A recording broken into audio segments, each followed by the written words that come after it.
안녕하십니까. 전쟁 같은 주식장, 내일 시장에서 승리할 수 있는 전략을 짜보는 시간 스타워즈 투나잇의 강성호입니다. 자, 오늘도 스타워즈 투나잇 이제 내년이 되겠죠. 내년 시장 우리가 이길 수 있는 전략들 하나하나씩 마련해본 시간 마련해봤습니다. 2023년 마지막 스타워즈 투나잇 작전명 시크릿으로 시작합니다. 자, 내년 시장 어떻게 하면 우리가 좀 더 수익률을 끌어올릴 수 있을지 오늘 한규수 매니저, 백인현 매니저와 함께 세 가지 작전 그리고 이제 내년을 전망하는 섹터와 종목들도 준비가 되어 있습니다. 많은 기대 바라겠습니다. 자, 그리고 이제 12월 모든 한 달 수익률 대결이 끝이 났습니다. 어느 매니저가 1위로 마무리가 됐을지 오늘 발표가 될 텐데요. 잠시 후 많은 기대 바라겠습니다. 자, 그럼 스타워즈 투나잇 지금 시작해 보도록 하겠습니다.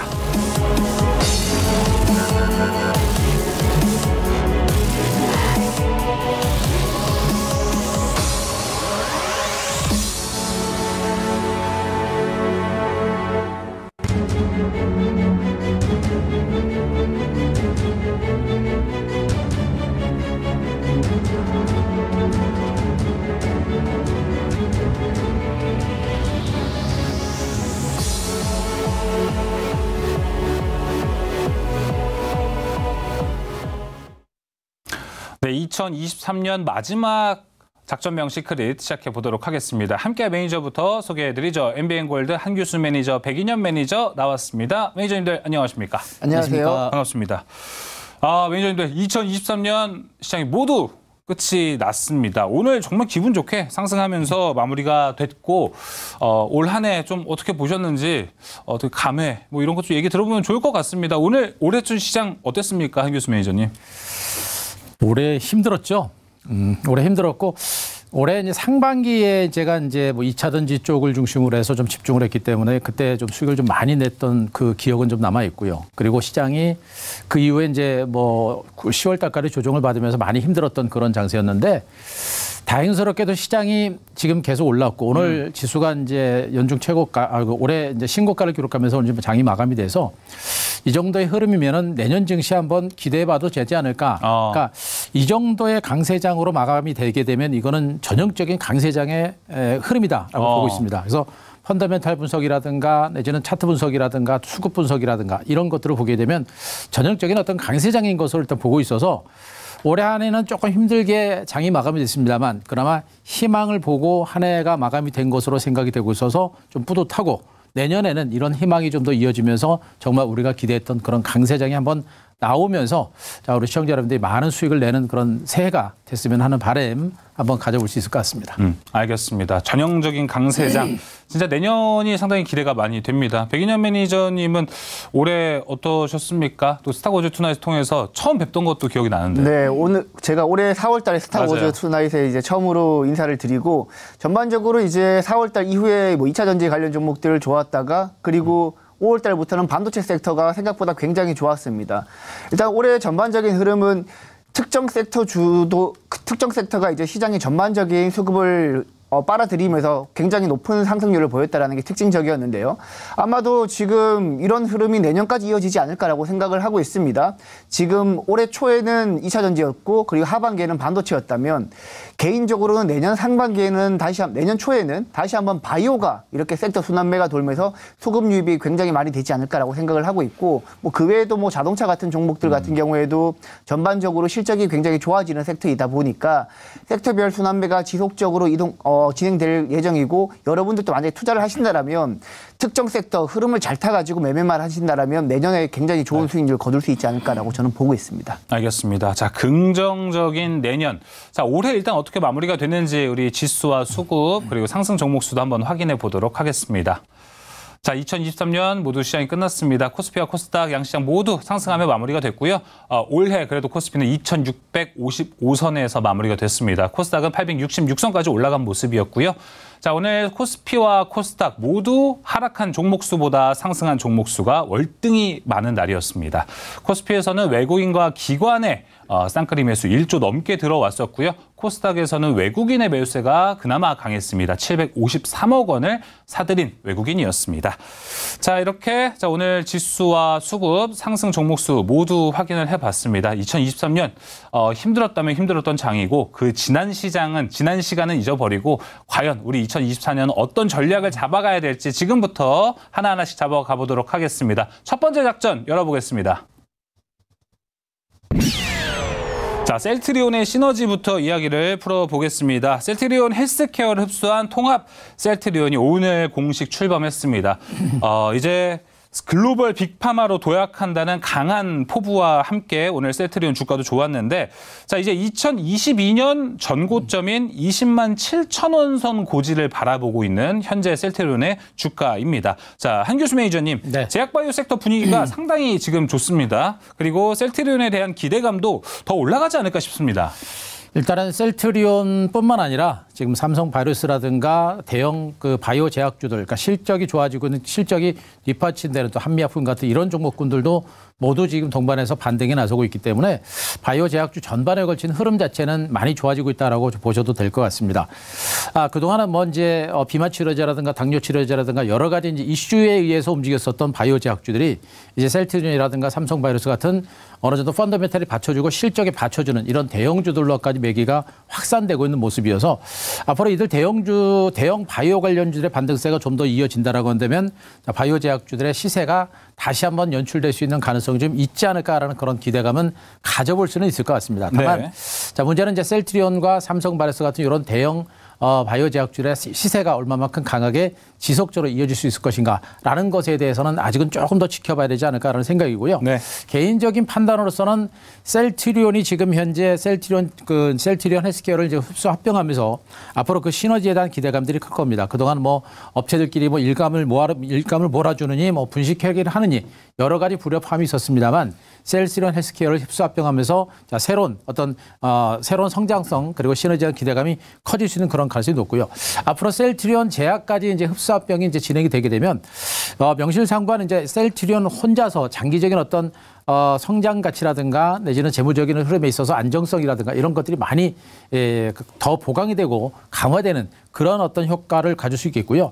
전체적으로 이제 2030년 정도까지 셀트리온이 현재 매출의 4배 수준까지 12조 원 정도까지 매출 확대를 꾀하겠다라는 그런 어떤 포부까지 마련을 해놓고 있는 상태이기 때문에 장기적인 성장성에 대한 기대감들은 분명히 있을 거로 보여집니다. 다만 지금 현재 셀트리온의 실적 자체가 또 성장 가치까지 감안한다고 한다면 그렇게 많이 저평가된 상태는 일단 아니에요. 그래서 앞으로 이제 성장성이라든가 이런 부분에 대한 기대감들은 있기는 합니다만 실질적으로 실적에 따라주는지를 우리가 좀 더 확인을 하고 지켜볼 필요가 있겠고 합병에 대한 기대치는 분명히 지금은 주가에 어느 정도 선반영이 된 상태입니다. 그래서 지금 현재 구간에서 우리가 추격 매수한다라는 것보다는 나중에 좀 쉬어가는 과정이 연출되다가 나중에 실질적으로 실적이 더 좋아지고 성장성이 부각되는지를 확인하고 접근하는 이런 전략을 펼치면 무리는 없지 않을까라는 생각을 해볼 수 있을 것 같습니다. 네, 전반적으로 이제 통합 셀트리온이 얼마나만큼의 큰 성장성을 가져간지도 중요할 것 같고 기대감을 가져볼 수는 있지만 삼성 바이오로직스를 포함해 국내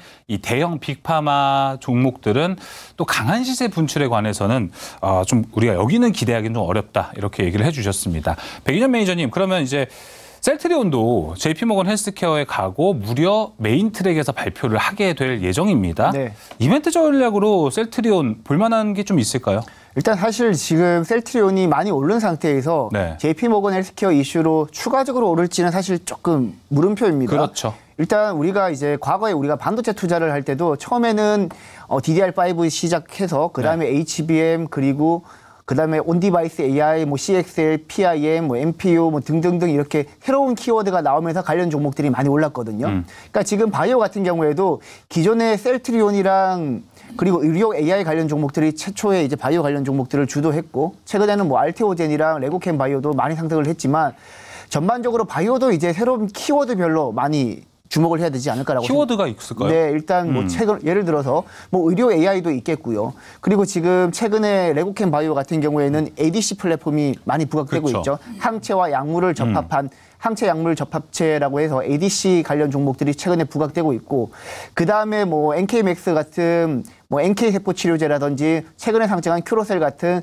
뭐 카티 세포 치료제라든지 이런 식으로 여러분들이 키워드별로 종목을 정리해 놓은 다음에 시장을 대응하시면 조금 더 낫지 않을까라고 저는 생각을 해요. 예. 지금 뭐 예를 들어서 이제 최근에 글로벌 빅파마 업체들이 가장 주목하고 있는 게 바로 ADC 플랫폼인데 제일 핫하죠. 네, 지금 뭐 우리 국내에서는 레고캠 바이오가 단연 탑픽이고요. 뭐 그 외에도 에이비온이랑 뭐 셀트리온, 삼성 바이오로직스도 ADC 쪽으로 기술 투자를 하고 있는 단계이고, 최근에는 뭐 이중항체 관련 종목인 ABL 바이오도 이중항체와 ADC를 결합한 쪽으로 연구를 진행하고 있다라고 하니까 전반적으로 글로벌 시장의 키워드는 ADC다. 그래서 내년에도 뭐 레고캠 바이오뿐만 아니라 관련 종목들 전반적으로 좋은 모습을 보여줄 거라고 생각을 하고 있고, 네. 그리고 내년에 뭐 새롭게 뭐 알츠하이머 관련해서도 키워드가 새롭게 부각될 가능성이 저는 높다라고 보고 있습니다.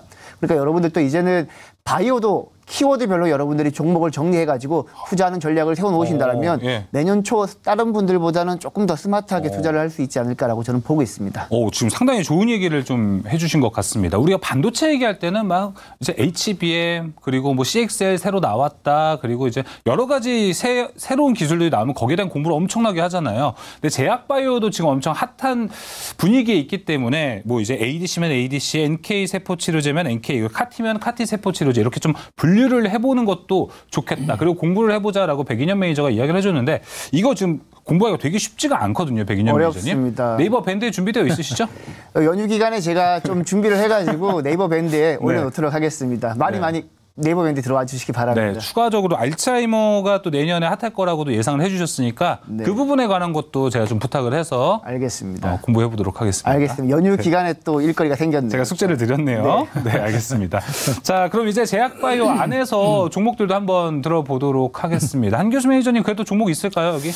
종목은 일단 저는 셀트리온 아직은 더 봐도 된다라고 보고 있는데요. 일단 주가가 지금 현재 좀 올라 있는 상태이기 때문에 우리가 뭐 추경 매수하거나 하는 부분에 있어서는 조금은 조심을 할 필요가 있습니다.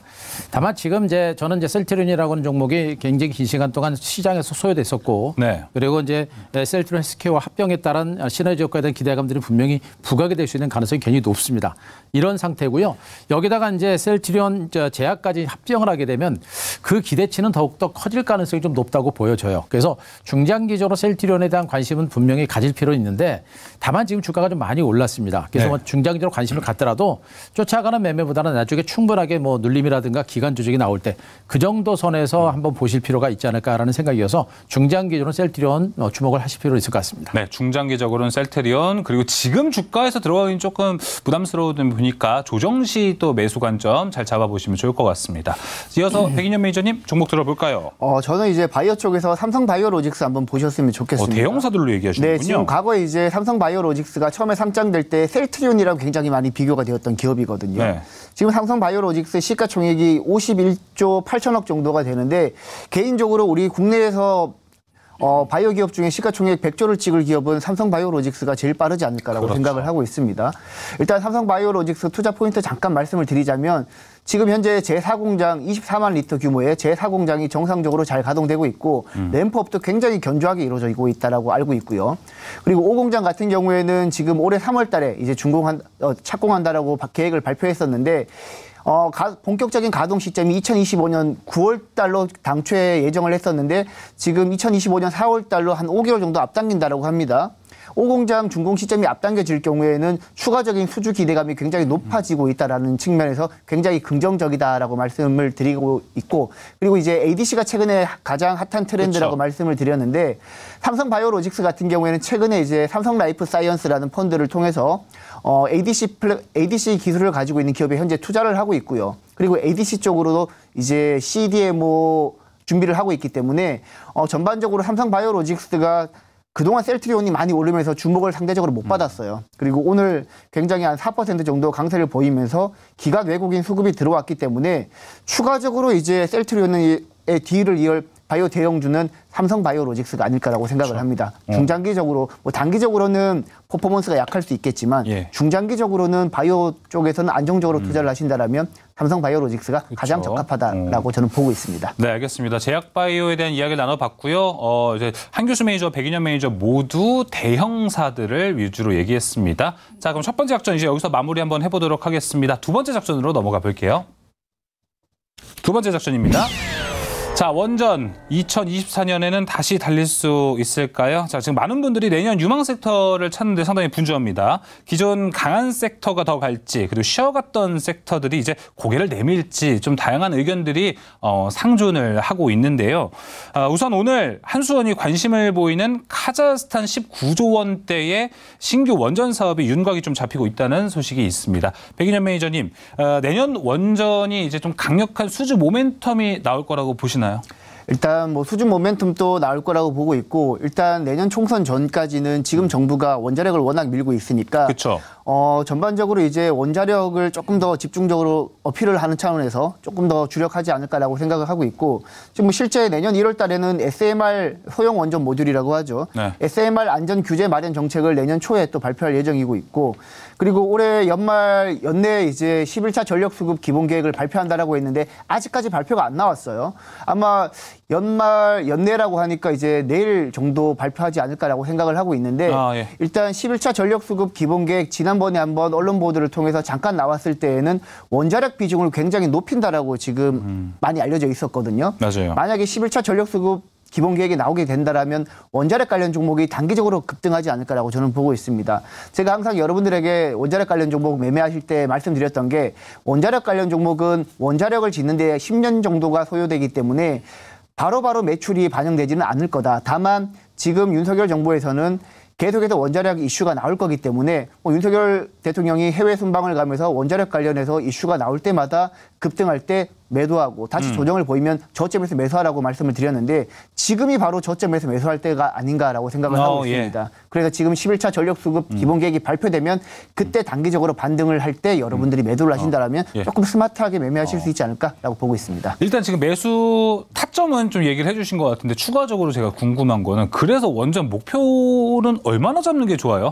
단기적이니까 예를 들어서 어떤 이슈와 함께 뭐 우진 같은 종목 같은 경우에는 뭐 좋은 이슈 나오면은 상한가 가까이 갈 때도 있잖아요. 네. 그때 바로 매도하는 거예요? 아니면은 뭐 또 다음에 또 좋은 호재를 기다리는 건가요? 지금 사실 원자력 관련 종목들 같은 경우에는 대부분 이제 장중에 급등 이후에 윗골이 다는 경우가 많았고요. 맞아요. 그리고 종목별로 굉장히 차이점이 많습니다. 사실 원자력 관련해서 이제 아무래도 대장주는 두산 에너빌리티인데, 그렇죠. 두산 에너빌리티는 원전 이슈가 나와도 기껏 올라야 3% 4%. 그렇죠. 거기는 좀 그래요. 다른 이제 우진이라든지 G2파워라든지 보성파워텍이라든지 한신기계 같은 종목들 같은 경우에는 한 번씩 급등하게 되면 뭐 한 10%에서 많게는 20% 이상 또 급등하기 때문에 뭐 종목별로 여러분들이 전략을 새롭게 짜면 될 것 같은데, 전반적으로 욕심 부리지 않고 단기적으로 10% 정도만 나오더라도 차익 실현하는 게 좋지 않을까라고 보고 있습니다. 추가적으로 내가 매일매일 지금 빨리빨리 대응이 안 되시는 분들은 원전 관련주를 투자하기 좀 어렵겠다라는 생각도 드네요. 뭐 전혀 그렇지 않습니다. 지금 매수하셔가지고 원전 이슈가 만약에 장 마감 이후에 나온다라면 뭐 시간에 파셔도 되고 장 초반 시초가에 파셔도 되니까 전혀 뭐 장중에 직장인들도 충분히 매매할 수 있는 지금 단계에서는 섹터가 아닐까라고 보고 있습니다. 그 정도로 현재 좀 낮은 위치에 있다. 네, 매수하기 좋은 타이밍이다라고 네. 얘기해 주셨고, 한교수 매니저님은 원전 섹터 내년 좀 어떻게 보세요? 뭐 다 말씀하셨는데요. 뭐. 매니저님의 의견이 더 궁금합니다.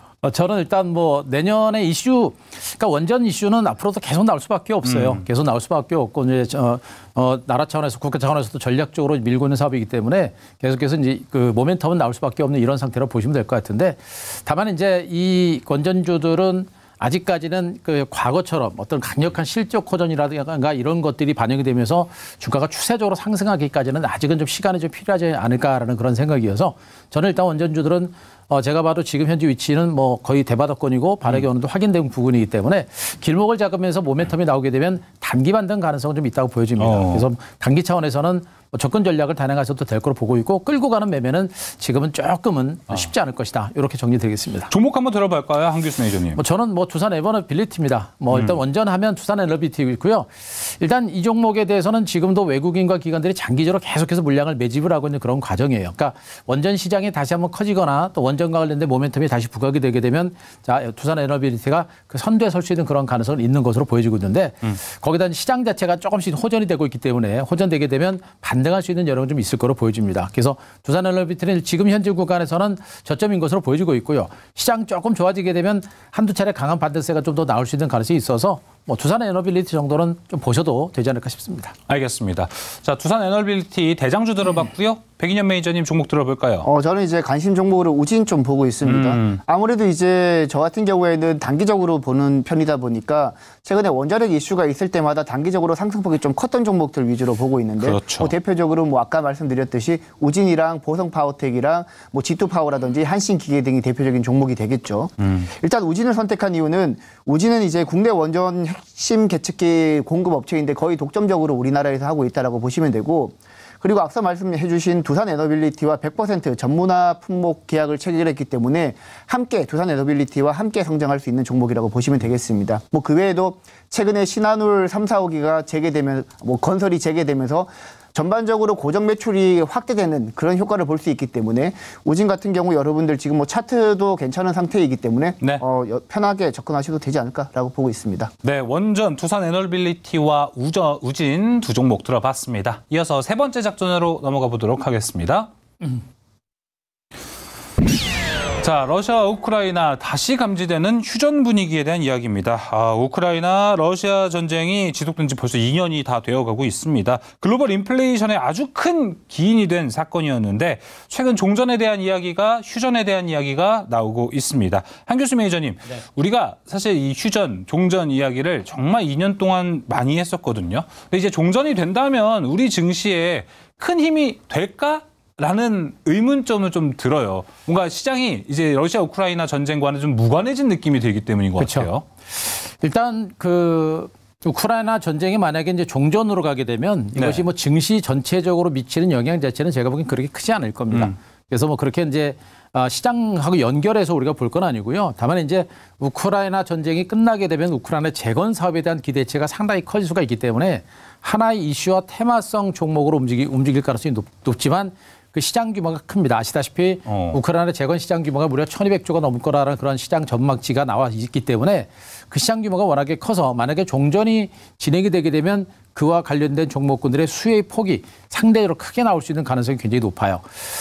다만 실질적으로 이게 종전이 될 것인가라는 것에 대해서 일단 우리가 좀 고민을 좀 해봐야 될 것 같은데 일단은 지금 이제 전쟁이 좀 장기화되다 보니까 또 미국도 대선이 있다 보니까 전쟁을 좀 이제 끝내야 되지 않을까라는 그런 얘기들이 이제 미국과 유럽 쪽에서 좀 나오고 있는 것 같습니다. 거기다가 우크라이나에 대한 지원을 좀 그만해라라는 이런 고개 얘기들 좀 많이 있는 상태고 이런 상태에서 이제 종전을 하기 위한 협상을 하기 위해서 여러 가지 뭐 그 물밑 협상들이라든가 눈치 보기가 이어지고 있기 때문에 아마 이제 정책적으로 봤을 때는 협상이 이루어질 수 있는 가능성도 지금은 높은 상태가 아닌가라는 생각을 해볼 수 있을 것 같습니다. 그러니까 러시아도 뭐 북한의 지원을 받아서 팽팽하게 맞서고 있는 상태이기 때문에 어느 한쪽으로 지금은 전쟁 자체가 치우치지는 않고 있는 것 같습니다. 그런 상태에서 종전과 그리고 협상에 대한 가능성이 높아지고 있는 상태이기 때문에 종전에 대한 기대치는 조금씩 커질 수 있는 가능성이 좀 있는 것 같아요. 그래서 급할 필요는 없습니다만 가능성은 있다. 그리고 실질적으로 종전이 만약에 이루어진다라고 한다면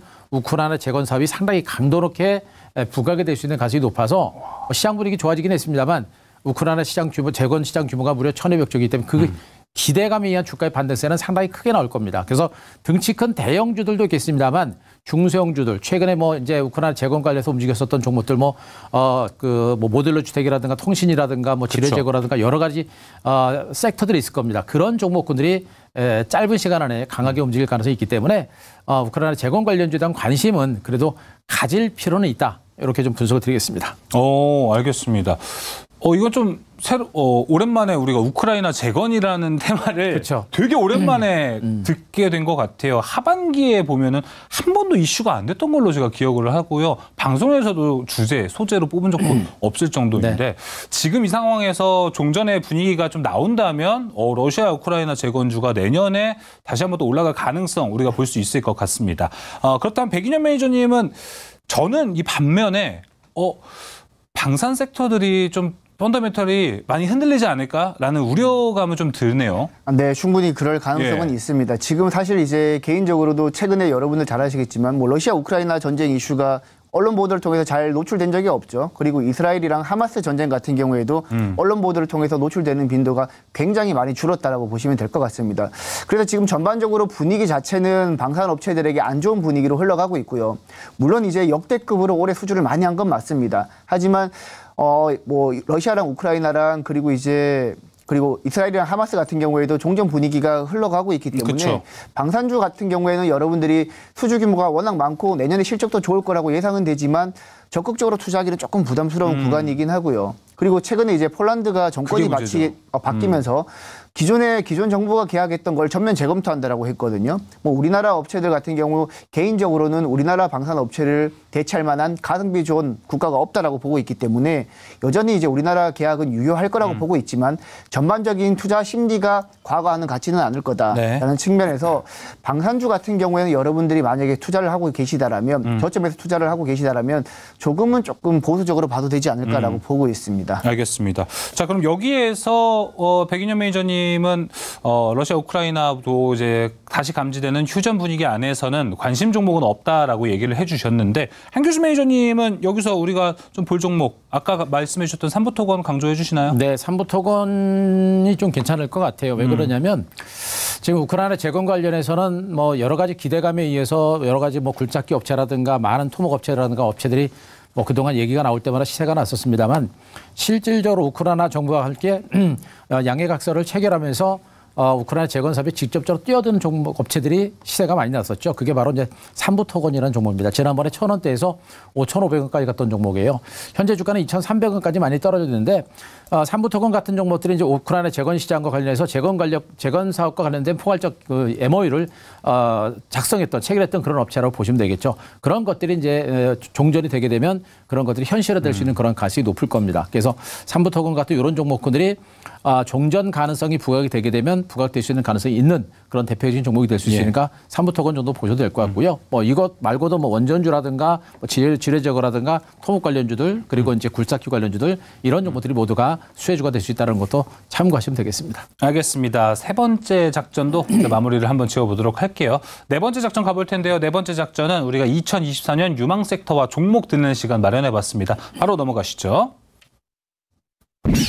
자, 과연 어제부터 이어서 하고 있습니다. 내년 유망 섹터와 종목을 찾아야 될 것 같은데 먼저 어떤 섹터들이 주목을 받을지 어제도 이야기를 나눴는데 어제 바로 1번 타자로 나온 섹터가 반도체입니다. 아무래도 두 분도 오늘 반도체에 대해서 좀 강조를 해주실 것 같은데 백인현 매니저님도 반도체 상당히 긍정적으로 보시죠, 지금? 네, 반도체 당연히 이제 긍정적으로 보고 있고 네. 하지만 이미 여러분들 잘 아시겠지만 시장은 항상 새로운 재료에 목말라 있기 때문에 많은 분들이 반도체가 좋다고는 하지만 새롭게 부각되고 있는 섹터는 개인적으로는 바이오가 아닐까라고 생각을 하고 있습니다. 네, 여전히 저는 바이오가 좋다라고 생각을 하고 있고 네. 일단 반도체 쪽은 이제 전공정단으로 아직까지 많이 안 올랐기 때문에 거기에서 여러분들이 투자 기회를 찾을 수 있겠지만 바이오 같은 경우에는 아까 말씀드렸지만 ADC나 뭐 카티 세포 치료제, NK 세포 치료제 이쪽으로 최근에 트렌드가 돌았다라면 내년에는 ADC뿐만 아니라 개인적으로는 알츠하이머 쪽으로도 좀 많이 수급이 돌 것 같다라는 생각이 듭니다. 그렇게 생각하시는 근거가 어떻게 되시나요? 일단 전반적으로 최근에 이제 알츠하이머 쪽에서는 뚜렷한 치료제가 없는 상황이기 때문에 전반적으로 이제 과거와는 지금 상황이 많이 바뀌었기 때문에 전반적으로 이제 알츠하이머 쪽이 좋을 것 같고 뭐 대표적으로 제가 주목해서 보고 있는 알츠하이머 쪽은 뭐 최근에 NK 세포 치료제로 오늘 이슈가 되었던 종목인 NK 맥스도 있을 수 있고요. 네. 그리고 이제 ABL 바이오처럼 이제 뇌혈관 장벽을 뚫고 약물을 전달하는 ABL 바이오도 이제 파킨슨 쪽으로 조금 특화되어 있는 기업이기 때문에 ABL 바이오도 뭐 관련 종목으로 볼 수 있고 뭐 보르노이 같은 경우에도 뭐 BBB 이쪽으로 뭐 ABL 바이오와 마찬가지로 이제 뇌혈관 장벽을 뚫고 약물을 전달하는 기술에 좀 특화되어 있는 기업이다 보니까 뭐 그런 측면에서 여러 종목들을 여러분들이 미리 스터디를 해놓으시면 ADC와 함께 알츠하이머 쪽에서 여러분들이 내년 초에는 기회가 있지 않을까라고 생각을 하고 있습니다. 알겠습니다. 알츠하이머 그리고 보르노이는 진짜 안 들어가는 쪽이 없다. 뭐 의료 AI도 들어가고 그러니까요. 여러 가지 워낙 이제 매년 기술 이전을 한두 건씩 꾸준히 해오던 기업이라서 뭐 최근에 악재가 있었지만 네. 뭐 최근에 기술 이전했던 기업이 뭐 파산했다라는 뭐 악재도 있었지만 뭐 전반적으로 기대감이 부각되면서 최근에 다시 좋은 모습을 보여주고 있거든요. 네. 뭐 저는 충분히 보르노이도 우상향을 계속하지 않을까라고 생각을 하고 있습니다. 근데 관심 종목은 또 보르노이가 아니네요. 네, 관심 종목은 제가 신테카 바이오 가지고 왔습니다. 제가 사실 이제 지난 화요일 날에 또 그때도 바이오 얘기하면서 관심 종목으로 제가 의료 AI 관련 기업인 그렇죠. 파로사이 바이오 가지고 왔거든요. 맞아요. 근데 오늘 파로사이 바이오가 엄청나게 많이 올랐습니다. 그렇죠. 근데 이제 신테카 바이오도 제가 파로사이 바이오를 후속으로 이제 오를 거라고 생각을 해서 가지고 왔는데 일단 엔비디아가 이번에 JP모건 헬스케어 컨퍼런스에 참가하면서 의료 AI 관련 종목들이 많이 부각될 가능성이 높고 그리고 신테카 바이오 같은 경우에는 국내 의료 AI 관련 종목 중에서도 슈퍼컴퓨터를 3,000대 가지고 있었고요. 그리고 올해 연말까지 슈퍼컴퓨터를 10,000대까지 늘린다라고 발표를 했었거든요. 근데 지금 뭐 올해 연말이니까 슈퍼컴퓨터를 기존 3,000대에서 뭐 10,000대 실제로 늘렸는지는 체크를 해봐야 되겠지만 상당수 많이 늘렸다라고 생각이 되고 있기 때문에 전반적으로 최근에 바이오 쪽 트렌드가 유효 핵심 파이프라인을 인공지능으로 빠르게 도출해서 신약 개발에 들어가는 비용과 시간을 절감하자는 쪽으로 지금 트렌드가 옮겨지고 있기 때문에 신테카 바이오나 파로사이오 바이오 같은 의료 AI 관련 종목들은 여러분들이 지속적으로 여러분들 체크를 해야 되는 종목이 아닐까라고 보고 있습니다. 역시 의료 AI로 신테카 바이오 이야기해 주셨습니다. 자, 이어서 한규수 매니저님은 오늘 유망 섹터를 세 가지를 뽑아오셨습니다. 정리해 보니까 반도체와 자동차, 조선인데 반도체 항상 이제 자주 얘기해 주시니까 강력한 포인트만 집어서 좀 얘기해 주시면 좋을 것 같습니다. 제가 이제 오늘 방송 첫머리에 제가 그랬죠. 지금 시장이 이제 전형적인 강세장의 분위기다라는 얘기 해드리고 있는데, 지금 시장 분위기가 최근 며칠 동안 그 방향성을 확실하게 정했습니다. 그동안 증시가 이제 올라오면서 이게 가는 장인지 아닌지 이게 약간 퀘스천 마크가 좀 붙었었는데, 이제 그 가는 장이다라는 것이 어느 정도 확신이 좀 들어오고 있는 상태고요. 그 근거로는 바로 이제 외국인 투자가의 매수가 들어오고 있는 겁니다. 그러니까 외국인 투자가들은 전체적인 시장의 상승장을 견인하는 주도 세력이에요. 그동안은 외국인들이 들어오는 둥 마는 둥 하다가 일부 개별 종목을 중심으로 또 이슈와 테마주를 중심으로 시세가 났다고 한다면 지금처럼 외국인들의 매수가 들어오기 시작하면 시장은 분명히 외국인 주도의 강세장이 나올 수 있는 가능성이 매우 높습니다. 네. 거기에다가 외국인 투자가들은 대형주를 굉장히 선호하고요. 대형주들 중에서 그 나라를 대표하는 것과 그리고 성장성이 크고 실적 대비 저평가된 그런 섹터가 바로 이제 외국인들이 주로 선호하는 종목들인데 그게 바로 반도체고요. 그리고 그게 바로 자동차고 그게 바로 조선입니다. 이 세 개 섹터는 우리가 업황이 다 좋은 걸 우리가 다 알고 있었어요. 그쵸. 그동안 외국인들이 매수가 안 했기 때문에 주가가 못 갔던 겁니다. 그러나 오늘 이후 기관 외국인들의 매수가 들어오는 게 확인이 됐거든요. 그래서 전형적인 강세장이 진행될 때 외국인이 주도하고 외국인이 주도하게 되면 대형주가 장을 주도하는 장세가 당분간 계속해서 진행될 가능성이 높아요. 그래서 일단은 저는 반도체 여전히 업황 자체가 좋고요. 자동차는 여전히 저평가 상태에서 자동차 판매 증가에 대한 기대감이 좀 있고 여기다가 조선주들도 역시 올해 실적 증가세가 상당히 가파르게 진행될 가능성이 높습니다. 더군다나 외국인들은 실적 대비 저평가된 한국 증시는 그냥 꾸준하게 매집을 하는 그런 특성들이 있고요. 또 너무나 긴 시간 동안 조정을 받았던 자동차 종목에 대해서도 매수가 들어오고 있는 걸 보게 되면 앞으로 이런 업황 좋은 대형주단 외국인들의 매수가 들어올 것이고 그들 종목군들은 그래서 앞으로도 뭐 2024년 내년 증시를 이끌어갈 수 있는 주도 섹터가 되지 않을까 이렇게 분석을 해볼 수 있을 것 같습니다. 알겠습니다. 그러면 반도체, 자동차, 조선 세 섹터를 말씀해 주셨기 때문에 유망 종목도 세 종목인가요, 설마? 이 세 개의 섹터들 중에서도 역시 대장을 본다라고 한다면 여전히 저는 반도체. 그렇죠. 반도체나 업황 전망이 여전히 크기 때문에 반도체를 좀 보시는 게 좋을 것 같고요. 종목은요? 일단 종목은 일단 저는 내년 그 1월 달에 삼성전자의 갤럭시 S24가 이제 출시가 되면서 그에 따른 수혜주 온디바이스 관련주를 볼 수 있는데요. 그 종목이 이제 칩셋 미디어 제가 이제 포트에 넣어놨던 종목이죠. 그렇죠. 포트에 넣었던 종목인데 칩셋 미디어가 이제 기간 조정을 보이고 나서는 2단 반등이 좀 서서히 시작되지 않을까라는 생각을 좀 하고 있습니다. 온디바이스 시장 자체가 계속해서 성장하게 되면 지금 현재 거기에 들어가는 NPU 시장 자체가 이제 본격적으로 커질 수 있는 그런 시장이고 이 회사도 시스템 반도체 설계 자산 업체로서 지금 영상에 특화된 NPU IP를 이미 개발한 상태입니다. 그에 따른 기술력이 분명히 있고요. 꾸준하게 실적이 가지고 실적이 나오고 있는 상황이고 얼마 전에 지금 현재 가온칩스라는 종목이 대규모 수주 계획을 통해서 주가가 한번 급등한 적이 있을 겁니다. 네. 지금 현재 이러한 디자인 하우스가 같은가 IP 업체들이 대규모 수주가 가능하다는 것도 확인이 됐기 때문에 칩셋 미디어 같은 이런 종목들이 온디바이스 시장이 개화됨에 따른 최대의 수혜주로 다시 한번 부각될 가능성이 높은 것으로 보고 있어서 칩셋 미디어 계속 보고 있습니다. 알겠습니다. 칩셋 미디어 또 강조를 한번 해주셨고요. 자, 반도체, 자동차, 조선 세 개인데 지금 백인현 매니저님 모든 투자자분들이 포트 안에 반도체는 한 종목씩 무조건 가져가야 될 것 같아요. 그래서 그 다음 내 주력 두 번째 섹터는 어디로 할까 고민하시는 분들 되게 많을 것 같거든요. 한교수 매니저님께서 조선하고 자동차 얘기해 주셨는데 둘 중에 하나 말씀해 주시죠. 뽑는다면 반도체는 무조건 하나 들어가야 되고. 네. 종목으로? 아니 종목 말고요. 섹터를 고른다면. 저는 뭐 바이오 빼고요. 바이오 해주셨잖아요. 그러니까 한교수 매니저님 3개 해주셨잖아요. 네네. 반도체, 자동차, 조선 섹터 해주셨는데 반도체는 지금 누구나 하나씩 갖고 있는 거고 조선하고 자동차에서 세컨드 섹터를 하나 뽑자면 뭐가 좋을까요? 조선하고 자동차, 개인적으로는 자동차가 더 좋아 보입니다. 왜냐하면 지금 여러분들 최근에 이제 현대차랑 기아 차트 한번 보셨습니까? 엄청나게 이제 전고점 돌파하면서 엄청나게 많이 올랐었거든요.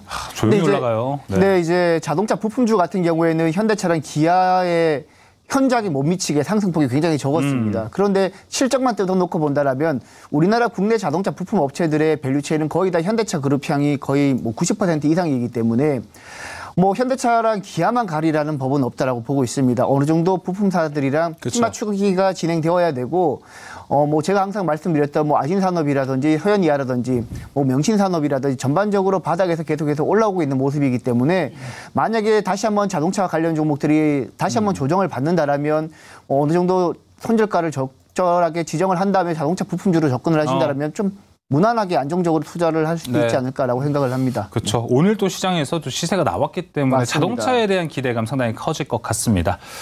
이렇게 2023년 작전은 여기서 좀 마무리를 해볼 시간이 된 것 같습니다. 그리고 이제 12월 수익률 대결 1위가 공개가 곧 됩니다. 투모로우 스타워즈로 지금 넘어가 보겠습니다.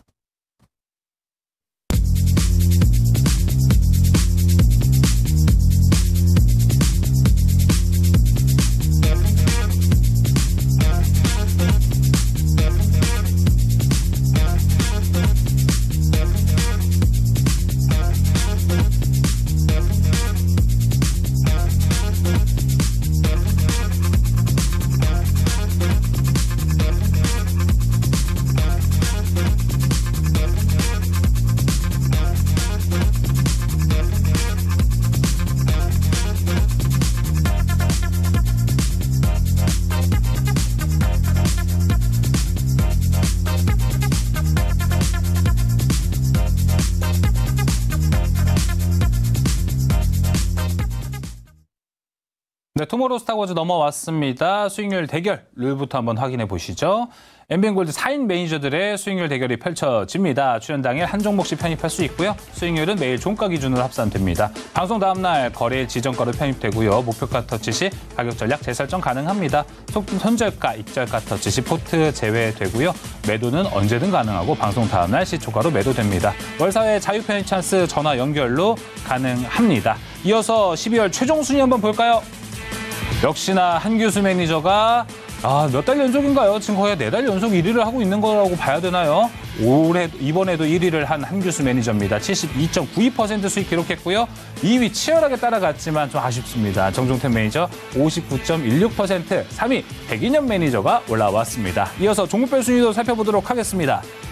퀄리타스 반도체가 한교수 매니저를 1위를 만드는데 1등 공신이었습니다. 무려 56%대 수익이고요. 레뷰 코퍼레이션 51.85%, 조범수 매니저의 오로스 테크놀로지 22.83%입니다. 이어서 포트 변동사항 살펴볼까요? 자, 정종택 매니저의 ISC 손절가 터치했고요. 조범수 매니저의 MBT 오늘 시초가로 매도가 된 상태입니다. 조범수 매니저의 PSK 손절가 터치 이 세 종목 오늘 모두 포트에서 아웃이 됐습니다. 자, 그럼 이제 12월 포트 정리 리뷰 시간 한번 가져보도록 하겠습니다. 이번에도 박수를 칠 수밖에 없는 한교수 매니저님 대단합니다, 진짜. 몇 달 연속인지 모르겠고 아마 올해 6개월 이상을 한교수 매니저님이 과반수로 1등을 하지 않나 싶습니다. 2023 스타워즈 투나잇의 MVP가 되신 것 같은데 이제 매니저님의 종목 한번 들어보겠습니다. 퀄리타스 반도체 안 들어볼 수 없을 것 같아요. 들어봐야 되겠죠. 일단 이번 달은 제가 수익률을 한번 100% 이상 한번 도전을 좀 했는데 그게 좀 못 달성된 게 좀 아쉽고요. 너무 반도체였어요. 예, 너무 반도체였고요. 그리고 그렇게 해야 또 계좌가 좀 많이 불어납니다. 그래서 그렇게 했는데 일단은 뭐 결과는 잘 나왔습니다만 어쨌든 간에 이제 반도체는 내년에도 장세가 이제 시장을 이끌어갈 수 있는 가능성이 높고요. 퀄리타스 반도체는 지금 단기적으로 올랐다가 약간 눌림이 나오고 있습니다만 이 종목은 지금 온디바이스하고 CXL 두 가지 복합적인 호재가 가지고 있는 종목이에요. 그래서 이 종목은 아직은 시세가 끝났다라고 보이지는 않고요. 약간의 이제 기간 조정을 보이고 나서 재반등에 나설 수 있는 여력은 아직은 충분히 있다라고 보여집니다. 그래서 이런 종목은 지금 단기적으로 올라서 약간의 눌림과 기간 조정 나오고 있습니다만 중기 2단 받는 가능성이 대비를 해서 계속해서 보실 만한 그런 종목이 아닌가라는 그런 판단 좀 드릴 수가 있겠고. 네. 그리고 이제 가지고 있었던 종목들 중에 이제 마이크로 컨텍솔이라는 종목이 있죠. 그쵸? 마이크로 컨텍솔 같은 종목 이런 종목도 자 시장 흐름 자체가 이제 2차 전지 그리고 또 바이오 제약 이런 종목으로 이제 순환하면서 올랐던 반도체 장비주들이 시세가 아직까지 이제 다시 곧바로 2단 상승이 안 나오는 형태가 되고 있습니다. 하지만 보통 이렇게 1차 상승세가 나오고 나서 기간 조정을 보이는 종목치고는 그냥 죽는 종목은 거의 없습니다. 2단 반등에 나설 수 있는 가능성이 높다고 보시면 돼요. 그러니까 지금 제가 이제 포트에 가지고 있는 반도체 장비주 소재주들 같은 경우는 굳이 지금 매도할 만한 종목이 없고 기간주 중에 2단 상승세가 여전히 나올 수 있는 가능성이 여전히 큰 것으로 보고 있어서 마이크로 컨텍스들도 아직은 들고 있는 전략이 좋겠고요. 이 종목도 다음 시즌 때 만약에 뭐 주가가 곧바로 급등하지 않는 이상 타이밍이 남아있다라고 한다면 아마 포트에 늘 가능성이 높습니다. 지금 가지고 있는 포트 종목 거의 대부분이 네. 그만큼 좋은 종목들이니까 뭐 내년에도 반도체 종목에 대한 긍정적인 시각은 유지하셔도 될 것으로 분석을 좀 드리겠습니다. 알겠습니다. 한교수 매니저님 1위 다시 한번 축하드리도록 하겠습니다. 자, 그리고 이제 백인현 매니저님의 포트 리뷰도 한번 해보도록 하겠습니다. 월 초에 네이버 편입하셔서 그게 상당히 폼이 좋았거든요. 네, 일단 월 초에 이제 네이버 편입에서 성적이 괜찮았는데 뭐 후속주들이 조금 아쉬웠습니다. 네. 일단 네이버 간단하게 설명을 드리자면 네이버 같은 경우에는 제가 소개를 해드리면서 글로벌 빅테크 기업들에 대항할 수 있는 국내 AI 업체 중에서는 가장 돋보이는 종목이다라고 말씀을 드렸었는데요. 일단 뭐 최근에 잠깐 조정을 보였었지만 어제 굉장히 상승폭이 컸었고 오늘 또 꾸준히 좋은 모습을 보여줬기 때문에 21선을 기준으로 추세적으로 우상향할 가능성이 매우 높다라고 저는 보고 있기 때문에 네이버 보유하고 계신 분들은 뭐 단기적으로 23만 원까지는 무난하게 올라가지 않을까라고 보고 있고요. 그 외에 다른 종목 하나마이크론도 간단하게 한번 리뷰를 해드리도록 하겠습니다. 예. 하나마이크론 같은 경우에는 이제 그 오사트 업체죠. 반도체 패키징과 테스트를 하고 있는 업체인데 최근에 이제 패키징 자체가 첨단 패키징으로 넘어가게 되면서 국내 반도체 업체 중에서 오사트 업체들이 굉장히 주목을 많이 받고 있습니다. 특히 하나마이크론 같은 경우에는 베트남 공장이 SK 하이닉스 쪽으로 전용 라인으로 이제 건설 중에 있기 때문에 그쪽에서 내년부터 본격적으로 매출이 나오지 않을까라고 저는 보고 있기 때문에 하나마이크론은 지금 또 많이 오르긴 했지만 내년에 추가적으로 업사이드가 충분히 열려 있는 기업이다라고 보시면 될 것 같습니다. 네, 알겠습니다. 하나마이크론까지 리뷰 함께 들어봤습니다. 자, 그럼 이제 바로 12월 모든 장이 끝났고요. 오늘부터 편입하는 종목은 다음 주 1월 2일에 바로 편입이 되거든요. 공략주로 들어갈 것 같습니다. 한교수 매니저님 먼저 종목 들어보도록 하겠습니다. 예, 역시 반도체로 가지고 왔고요. 이야, 일단 상징적인 의미에서 또 오늘 다시 SK 하이닉스 첫날 포트에 편입을 시키도록 하겠습니다. 이번에도 1번 타자네요. 네, 1번 타자고요. 일단 그 SK 하이닉스는 이제 등치가 큰 대형주다 보니까 일단 시즌 초반에 들어가야 나중에 이제 뭐 월 말까지 그래도 기대 수익률이 조금 커질 수 있는 그런 종목인데 일단 SK 하이닉스는 뭐 계속 강조했습니다만 반도체 업황 자체가 살아나고 있는 상태에서 대장주 역할을 하고 있는 그 상징적인 의미의 종목이라고 보시면 돼요. 그러니까 SK 하이닉스가 먼저 갔고 이제 삼성전자가 따라가듯이 반도체 업황 자체가 그만큼 좋아진다라는 그런 의미로 여러분들 보시면 될 것 같고 특히나 SK 하이닉스는 반도체 사업 비중이 100%이기 때문에 디램 반도체 가격이 올라가고 낸드 가격이 올라가고 HBM과 DDR5 그리고 CXL 같은 이런 새로운 신시장 고부가치 시장이 열림에 따라서 영업이익 증가세가 상당히 가파르게 진행될 수 있는 가능성이 상당히 높다라고 보시는 게 맞을 겁니다. 그렇게 되면 SK 하이닉스도 그동안 이제 완만한 반등에서 벗어나서 추가적인 반등이 나올 건데 제가 차트를 잠깐 보시면 제가 설명을 잠깐 드리면요. 현재 SK 하이닉스의 주가가 최근에 주가가 흐름 자체가 굉장히 완만하게 올라가고 있죠. 예. 이 완만한 흐름이 시간이 지나면서 이제 상승 기울기가 조금씩 가파라질 수 있는 가능성이 높아요. 그래서 뭐 그동안은 뭐 수익률 자체가 그렇게 크지는 않았습니다만 앞으로 또 대형주지만 수익률 자체가 조금씩 높아질 수 있는 그런 가능성이 높고요. 네. 다른 중소형주에 비해서 변동성 자체가 적기 때문에 매매가 좀 편안합니다. 그래서 요 종목에 대해서 포트에 집어넣고요. 네. 오늘 종가 14만 1,500원 선에서 매수가를 설정을 해보고요. 목표가 16만 원, 손절가 13만 4천 원 제시를 드리겠습니다. 일단 목표가를 16만 원으로 잡았기 때문에 모처럼 또 SK하이닉스가 다음 달 안에 목표가 16만 원 갔으면 참 좋을 것 같습니다.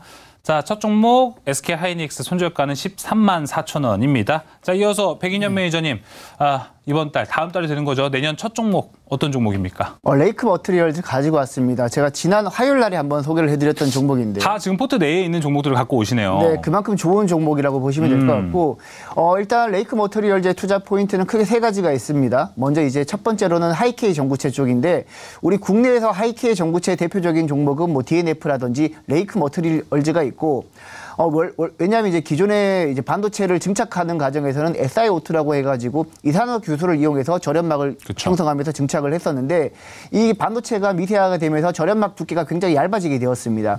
거기에서는 SiO2가 정상적인 기능을 잘 못하기 때문에 그걸 대체하는 소재로 하이케이 전구체가 나왔고요. 국내에서는 뭐 DNF랑 레이크 머티리얼즈가 대표적이고, 하이케이 전구체를 이용해서 증착하는 ALD 증착 방식으로 증착하는 업체 같은 경우에는 뭐 주성 엔지니어링이랑 유진테크, 원익 IPS가 있다라고 보시면 되는데, 예. 일단 전반적으로 반도체 미세화가 진행되면서 ALD 증착 방식이 확산된다라고 봤을 때 레이크 머티리얼즈의 하이케이 전구체 수요가 지속적으로 늘어날 가능성이 매우 높고, 그리고 태양광 소재 쪽에서 이제 레이크 머티리얼즈가 TMA 소재 부분에서는 글로벌 시장 점유율 50%를 차지하고 있습니다. 이게 지금 TMA 소재 같은 경우에는 중국 쪽 태양광 투자가 지속적으로 늘어나면서 중국 쪽에 수출하는 비중이 굉장히 늘어나고 있거든요. 그래서 지금 전반적으로 레이크 머티리얼즈의 실적을 보신다라면 TMA 쪽에서 마진율이 굉장히 좋기 때문에 영업이익률도 꽤 높게 나오고 있기 때문에 레이크 머티리얼즈 한번 눈여겨보시면 좋을 것 같고, 그리고 자회사 같은 경우에는 전구체 쪽으로도 또 진출해 있습니다. 그래서 지금 여러 가지 반도체, 태양광, 전구체까지 뭐 다양하게 아우를 수 있는 기업이 레이크 머티리얼즈라고 보시면 될 것 같습니다. 일단 차트 보시면서 매매 전략도 간단하게 한번 세워보도록 하겠습니다. 레이크 머티리얼즈 같은 경우에는 지금 12월 달부터 기간 수급이 꾸준히 유입되고 있는 상황이고요. 그리고 지금 21선에서 안정적으로 우상향하고 있는 모습이기 때문에 일단 매수가는 한 17,000원 정도 보시면 될 것 같고, 네. 목표가는 2만 원까지 조금 높게 보도록 하고요. 손절가는 한 15,000원 정도 조금 여유 있게 보시면서 대응하신다면 충분히 좋은 결과 있지 않을까라고 저는 보고 있습니다. 네, 백인현 매니저의 2024년 첫 종목은 레이크 머티리얼즈입니다. 목표가 2만 원, 손절가 15,000원입니다. 자, 이렇게 두 분의 종목 모두 들어봤고요. 자, 이제 연휴 기간이 이제 내일부터 이제 증시는 내일 열리지 않기 때문에 토요일, 일요일, 월요일 연휴 기간 이제 들어가기 때문에 많은 분들이 또 투자 아이디어 얻기 위해서 어디로 가야 되는지 궁금해하시는 분들 많거든요. 먼저 한규수 매니저님 안내해 주시죠. 네. 연휴 동안은 저도 좀 쉬면서 내년 증시를 좀 준비를 좀 많이 할 겁니다. 네. 많이 할 거고요. 대신에 제가 오늘 장이 끝나고 나서 이제 무료 방송을 진행을 했는데 내년 증시에 대한 전망하고, 그리고 내년 증시를 이끌어갈 수 있는 주도 섹터를 분석을 해놨습니다. 그러니까 내년 증시에서 여러분들이 봐야 될 핵심적인 유망 종목 한 4종목까지도 제가 압축을 해서 지금 한기수 네이버 밴드에 가시면 녹화 방송 올려놨습니다. 네. 그리고 유튜브에서 한규수 검색하셔서 오시면 네. 오늘 녹화된 내용을 꼭 보셨으면 좋겠습니다. 네. 내년 증시에 대한 전망하고요. 가장 중요한 것이 내년 증시를 이끌어갈 때 주도주. 그 안에서 공략해야 될 종목, 4종목 정도까지 딱 압축을 해서 올려놨으니까 네. 그 무료 방송 꼭 녹화 내용들 꼭 참고를 하셨으면 좋겠습니다. 네, 이어서 백인현 매니저님 안내해 주시죠. 네, 저도 이제 연휴 기간 동안 충분히 쉬려고 했는데 아까 성우 아나운서가 숙제를 내주셨죠. 바이오 쪽 숙제를 내주셔가지고 네. 여러분들이 이제 내년에 바이오 섹터 중에서 어떤 종목 위주로 보셔야 될지 키워드별로 제가 한번 정리를 해드릴 테니까 네이버 밴드에서 백인현 매니저 검색해서 들어오신다라면 뭐 바이오 섹터뿐만 아니라 다양한 정보 많이 있으니까요. 여러분들 네이버 밴드에서 백인현 매니저 검색하시고 꼭 많이들 들어오시기 바랍니다. 네, 두 분의 네이버 밴드를 통해서 내년 투자 전략 확실히 잡아가시길 바라겠습니다. 올 한 해 두 분 진짜 고생 많으셨고요.